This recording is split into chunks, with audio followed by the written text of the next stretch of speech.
What should you do if you have imposter syndrome? Okay, well, here's my thing. I think imposter syndrome's brilliant. So what if you embrace it?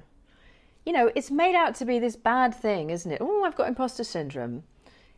Actually, imposter syndrome is a really, really healthy sign that you have reached the edge of comfort zone. And guess what? It's like a muscle aching gently after going to the gym. It shows that you're growing, that you're building strength. So the next time you hit imposter syndrome, stop, breathe, ground, be grateful for it. It's a good sign. You're growing. If you want more tips like this, come join me at my brand new free virtual masterclass, the 4-step system to speaking with confidence. You can sign up at the link below, and I cannot wait to see you there. Have fun.